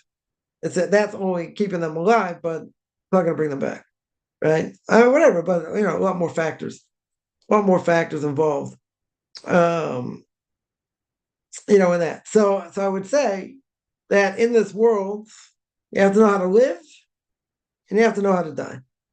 Right? A person, can prepare their whole life, go through life, prepare themselves, for the next world, in depth, in depth, but you have to know how to live, right? So we focus more not on death, we focus more on life, right? And the whole purpose of what we do is to show that we should be alive. And we take life very seriously. And that, if someone's supposed to die, let's say, like the Mishna says, if someone's chopping wood and that's disturbing them from dying, you stop them. Yeah. So, you have to let things go the way they need to go. But at the same time, the main focus here is to know how to live. Right? That's another issue. But, to know how to live, and most people don't know how to live. Right? That's, that's just to see how people live in general and what people do going after their base desires and all that, which, speak more about tomorrow in the book of Leviticus and all that. Right? And how all that works, but you have to know how to live. Right? Even if you're born against your will, it doesn't matter. We have to know how to live. How do I live? The Torah tells me. Attach myself to God. Very good. What does that mean? To do what he says. Very good. So he's got a book, manufactured himself, passed it down from Moses. Right, pass it to Moses. Moses passed it down to us. We got to keep what he says. Now, is I'm living life hard? Yes. Aren't there a lot of challenges? Yes. So what? That's what we're here for. We are here to be challenged. Whether we're going to rise to the challenge, be crumbled by the challenge, a lot of challenges. A lot of challenges along the way. True. Right? That's what makes us who we are. Right? And yeah, and some challenges are definitely harder than others. But we have to remember one thing. And this is a hard thing to remember. And that is whatever challenge a person has, it was manufactured for you, and no one's ever put in a situation they cannot handle. Right? We may think it's something we can't handle. We may think it's impossible to handle. Yeah, obviously God doesn't. Obviously he doesn't. Because he's not going to set up a person to fail. He's obviously put in our psyche, as part of our DNA and part of our life experience, stand up to whatever we have to need to stand up to. Now, that doesn't mean it's going to come, it's going to come easy. I'm going to sit back and sip pina coladas and everything's going to be smooth. No, it doesn't mean that. Right? At the same time, though, sometimes it might squeeze us like the bottom of the toothpaste. In order that we should, he's going to squeeze us for whatever he needs to squeeze us for, because otherwise certain things that are dormant inside of us, they have to come out in certain ways. And they wouldn't come out if we weren't in certain situations. Like I say, couldn't God do it in a different way? He could have. He absolutely could have, but he didn't. Why not? You have to ask God why we had to go through this and the other thing. Yeah. But essentially we're going things, we're going through things. Why? We're going through things because this is the best thing for my soul. This is the thing's going to help me reach potential and reach my greater potential. So that's not an easy thing. You're going to say, but I feel like I'm getting squeezed in this and that. You're right. But if it changes you, makes you a better person, you can strengthen other people and things you've gone through, then there was a purpose. Right? It's not being tossed around for no reason. Right? That's not what it means. We may think so. We may think a lot of things, a lot of things don't make any sense, and a lot of things are hard, and a lot of things seem impossible. Yeah. Yeah, that's what life is. Most of the things we go through, we don't fathom. We see events, strung along. We don't make sense out of it. Like, you read the book of Esther, right? Every single event is significant, but by itself, it doesn't make any sense. Why does this happen like this and not like that and something else? But once you put all the things together, you get a whole story, right? And you see what's going on behind the scenes. Of course that happened this way. But like according to nature, right? You would say it's crazy. Why would somebody do this, right? I'll give one example. One example in the book of Esther. Achashverosh kills Vashti. Yeah. She refused to come out. Different reasons she wouldn't come out. She infuriates him, and his advisors say, kill her. Very good. Now, what's the problem? Why would he not want to kill her? You know me, he's in love with her. She's beautiful. She's this. Yeah, she takes care of all his needs. They're like people in love. Yeah, okay, maybe. What's the other reason? What's the other reason? Now, who is Vashti? Vashti is daughter of Nebuchadnezzar. Yeah. Achashverosh, before he becomes king, is a stable boy. Right? He takes care of the horses. Very good. So he marries Vashti. And guess what? Inherits everything from Nebuchadnezzar. Yeah. So his claim to fame of being the king, yeah, and everything he has is through her. That's his claim to fame. Right? He married into royalty. That's what he did. He was a stable boy. That's what infuriated him. Because she says she was going to come out. She doesn't come out. She leaves him hanging, hanging in the lurch, totally embarrassed. But that's what got him infuriated, right? The Torah says he was rip-roaring mad. He was like burning mad. What's he burning mad for? They say she embarrassed him. Good. So he was mad. Okay, Bernie mad? What do you get Bernie mad for? Because she sent him an envelope. She sent him a message, right? And what was the message? Says, I'm not coming out. I refuse to come out. You stupid stable boy. That infuriated him. Gotta say, I'm a stable boy. I'm the king. I'm in charge of 127 provinces. Who are you the right to call me a stable boy? Whatever. He gathers his advisors. They say he should kill her. You can't have women do this to their husbands and embarrass them, whatever. You got to set a precedent. He's like, all right, you're right. And he does it. And then he has regret. Why did he do it? Whatever. But according to nature, and the whole story of the book of Esther is according to nature, because even though God's presence is, we don't see God's presence, but you see along the way, God's orchestrating everything. The last thing he wants to do is kill this wife. That's his claim to fame. If his wife is his claim to fame, he ain't going to kill him. Oh, why does he kill him? Why does he kill her? Because he's angry. When you're angry, you don't think straight. Even at the pit of Gehenna, the Gemara says, even the pit of hell is underneath you, you're still not going to change. Because you're too angry. Very good. So he's rip-roaring mad. They tell him that, kill her, makes everybody look bad. Good.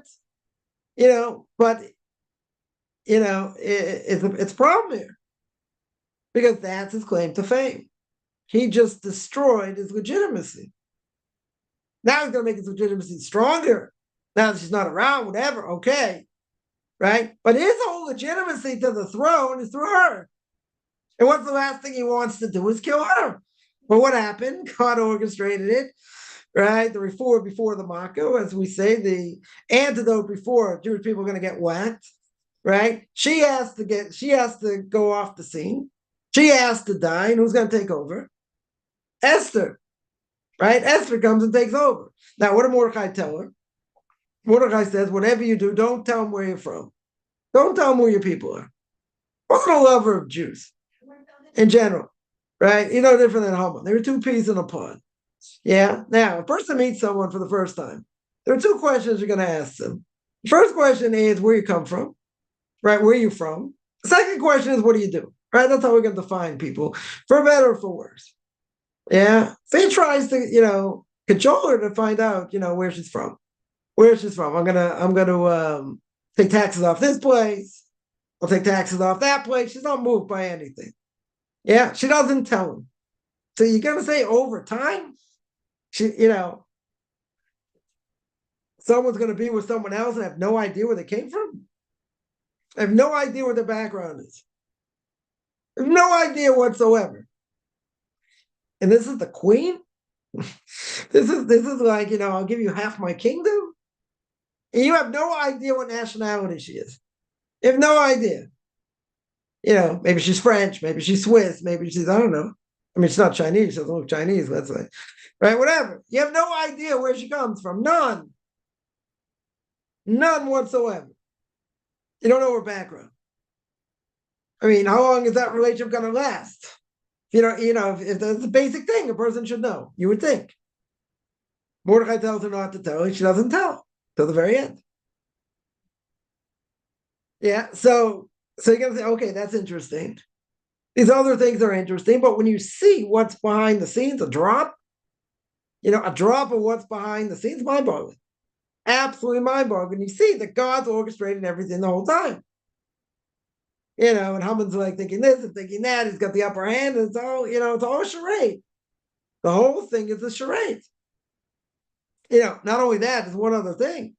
Zeresh, his wife, very wise woman, tells him, go to the king very early. And whatever you do, don't let the king open his mouth and say all these negative things about Mordecai and get him killed.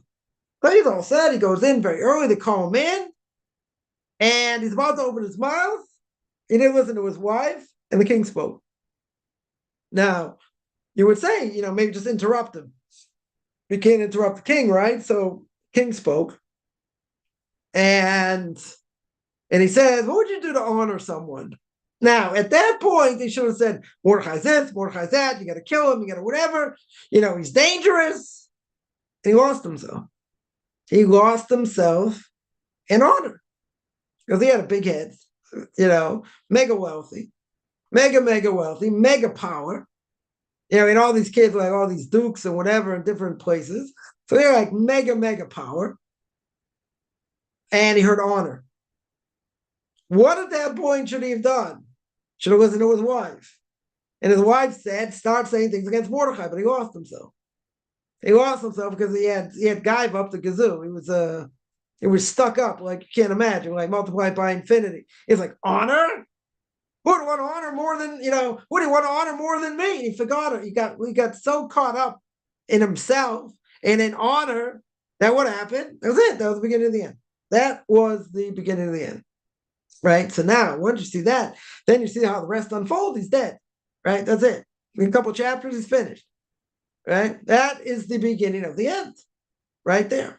So you see, there are events that happen, make no sense. Each event you're going to say, okay, very nice. Nice story. Once you see the story unfold, each thing is crucial. Is absolutely crucial, to get rid of Haman. Now, in life also, now we have more, I would say, monumentous things, that happen that, are extremely significant. Extremely significant. And there are other things you'll say, okay, this happened, the other thing happened. You don't see the fruit of that labor, or, maybe down the line, but you don't see it right now. But once you all of a sudden, you start to connect the dots. And this happened, and that happened, the other thing happened in your life, all of a sudden they come to such a point, then you say, wow, now I understand. Now I understand why this happened, potentially. I'm not saying it's the only reason, right? Now I understand this. Now I'm able to connect the dots. Once you're able to connect the dots, even a little bit, it's a huge thing. That means nothing's in vain over here. It means we don't always understand what we're going through, for sure.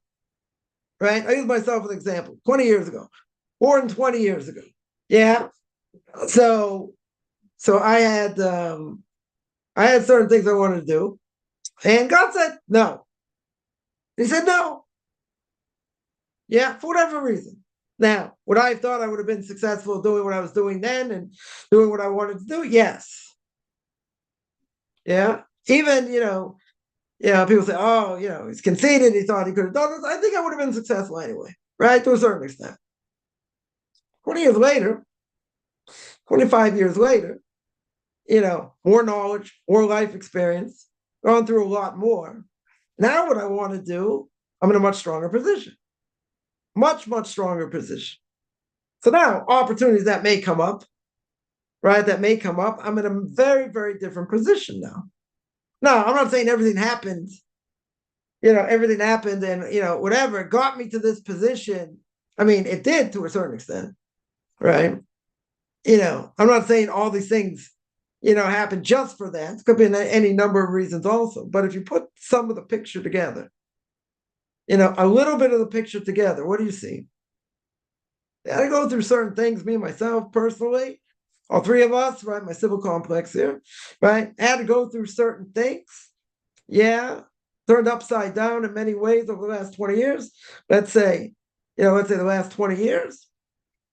But now, if I want to do something which I wanted to do before, I'm in a much stronger position to do it. A lot more knowledge, a lot more experience, seen a lot more, done a lot more. That's a whole different thing. Now, if you would have told me 20 years ago, okay, you're going to go through this, you're going to go through that, you're going to go through hardship, but I'm going to show you the light at the end of the tunnel, right? I'm going to show you the end of the tunnel, that it's going to be to your benefit. I would have said, okay. But if you don't see that, or you're not given that, it's very hard to see. It's very, very hard to see. Now, we've mentioned before, some things that look bad end up good. Some things that are good end up bad, right? We don't know how to look at things. Very hard to look at things, right, in general. But I always say, in either case, you still have to put your best foot forward. So even if things, look bad, and they look bad for a long time, they're going to be forever, right? But let's say it builds courage. It builds the person.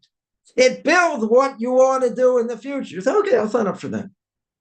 But it's going to make you a better person. It's going to give you the ability to help others, let's say, in a much bigger and a major way than you ever would have done before. And even if you would have been successful before, let's say, but not to this extent, because again, you have different knowledge, right? I'll give another example. When I want to go out, save the world, do cure when I was much younger, I had two little kids, basically, the divorce of Meir, Mendel Weinbach, a blessed memory. So listen, if you're learning well, you have livelihood, you're up par now, so I'm not going to take anyone out of learning. You have to see a gadol. You have to see a Torah giant, right? So I want to see. So a friend of mine was very close to Sternbuch, should be well, and I went to see him. And he basically said, I'm an old man. Like, he basically said, you got to be out of your mind. If you have money, you can sit and learn. Just, learn everything. Learn everything. Don't be one of these Mickey Mouse rabbis going to go out. Said, if you got that opportunity, do it. So I told him, listen, if I'm going to listen to you, you're going to have to be the one, to train me, to teach me, whatever. And that's how I developed my connection. That's how I developed my connection for many years. Now, he didn't tell me it was going to be hard when I wanted to look for a job and I had a resume yay long. It's going to be harder to find one. Okay. Right. But at the end of the day, he was right, because the more knowledge and the more experience and, and other things, be much more qualified. Much more qualified. Now, does that mean that if I would have gone out younger, I wouldn't be able, I wouldn't have been successful? Maybe not. Maybe I still would have been successful. God gave me the ability to speak, right? So maybe I would have been, successful. It would have been the same though. But I have a lot more knowledge, a ton more knowledge, right? So if you have a ton more knowledge, it's a different issue. You look at things differently. People look at you differently, and etc. So hardship is not bad per se. It depends how you use it. Depends what happens, right? It can be very hard. I'm not saying not, right? Definitely not saying not. I'm just saying, my own life, for what I want to do now, and whatever, hopefully planning to do in the very near future, it's going to be, is going to be 10 times stronger than what I've done 20 years ago. And there's good reason for it. The reason is a lot more knowledge, a lot more life experience, right? So now I've seen the bigger picture in a major way. Now, it's a lot easier if I would have known that 20 years ago, easily. And, if we want to look back in history, say, yeah, if we would have been told this would happen, that would happen, I would have ended up at this point 10 years down the line, 5 years down the line. And say, okay, at least I know what's going to be. I know there's a light somewhere at the end of the tunnel. Well, like if a person is like struggling in darkness, you go from one thing to another, to this, to that, and you don't see the light at the end of the tunnel. It's very hard. That's where you have to have a moon. You have to have a lot of faith and belief in God. God knows what he's doing. And he's putting you in a position. Now, this looks bad, the other thing looks bad, and everything looks bad. Okay. It's but when you look at what you're going through in general, a person not moving on the streets and they're not starving and their basic needs are being taken care of. Okay, right? Doesn't mean it's easy. Doesn't mean it's easy. It could be a lot worse. We're not asking for worse. We are definitely not asking for worse, right? But there is a light at the end of the tunnel. And salvation, as we always say, Yeshua Hashem Kerafayim, the salvation of God come with the blink of an eyelash. Absolutely the blink of an eyelash. And where it's going to happen, most likely it's going to happen where you least expect it. Right? It's going to happen, from something that you never thought of. You wouldn't have thought in 10 lifetimes. Right? But there it is. It's like someone once told me, business is struggling. Someone shows up they haven't spoken to in a year and a half. In a year and a half. Person that, never spoke to them. It's going to bring in all this business, on a monthly basis. No, it didn't manifest itself the way it was supposed to. Okay. Right? What is God showing you over here? Someone can walk through the door, you have no idea. No idea whatsoever. They walk in the door, they change things overnight. For this person, it was someone they didn't speak to or even thought of in almost 2 years. About a year and a half. And all of a sudden, that person walks in the door and says, I need this help, that help, the other help. And I can give you so much a month because I'm going to have, this amount of work to do. Out of nowhere. This person can't explain it. right? Person can't explain it at all. It wasn't a natural thing. If they would have thought of, you know, 10 people who could have helped them out of their situation, at that point, this person would have been on it would have been like number 250. It would have been on the list, right? What does that show? Again, Yeshua Hashem Ge'avai. God can change things the blink of an eyelash. Now, it's not even a question of believing. You have to see it. People, I'm sure, have seen it, in their lives. That chance meeting here, something there, and opened up doors. Why did it open up doors? Why now? So I can't answer. Right? But God wanted to do it now, whenever it is. So he puts someone in your life, and all of a sudden, bam, bam, bam, things happen like that. We can't explain it. It's not a natural thing. It's not a natural thing to explain, because really it's not the realm of reality. Say you got lucky. Yeah, we don't believe in luck.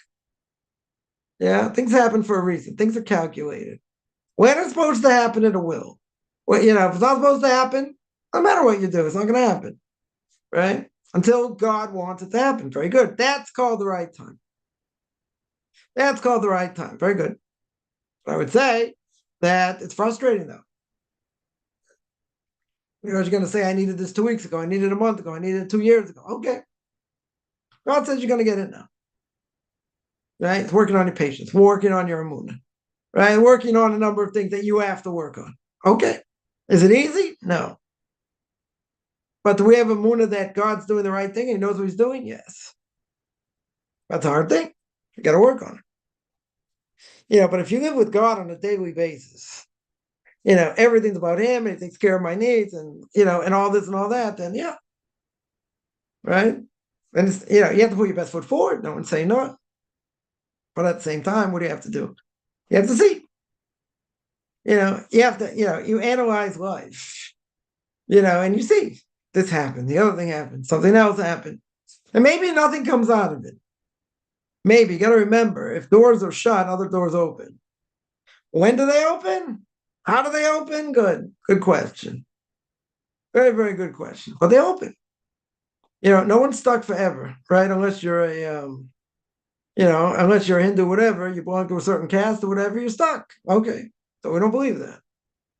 Right? We 100% don't believe that. No one's ever stuck. Right? There are different levels we can reach. There's repentance, yeah? And God can change anything at any time. But, we have to believe that.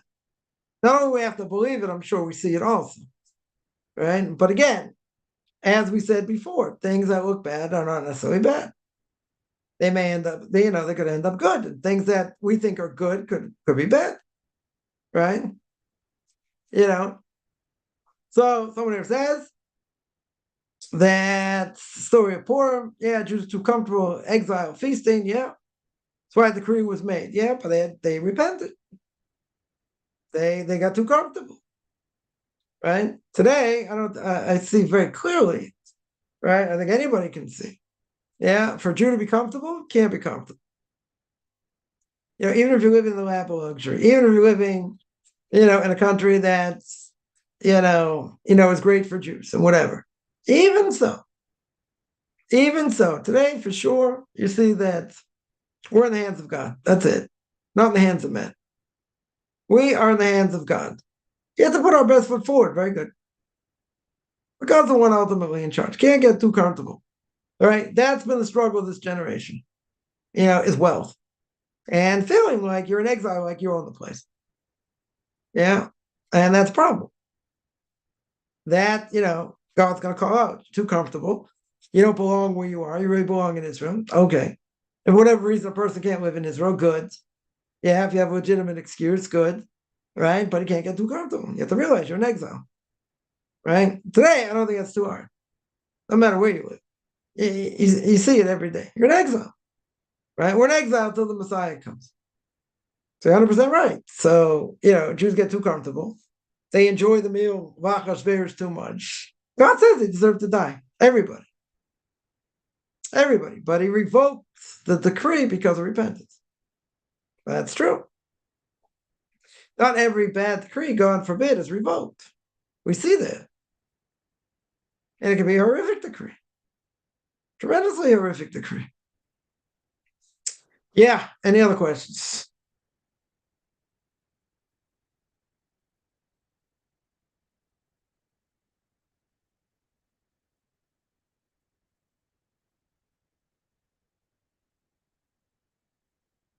All right, so I'm going to stop here. Just every Saturday, 2 o'clock Eastern time, 9 o'clock Israel time. Next Saturday will be after Purim, so I should be okay. Hopefully, it should be in one piece.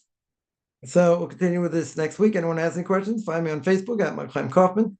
Beyond Orthodox Conversion Judaism, orthodoxconversion.com, Beyond Orthodox Conversion Judaism on YouTube.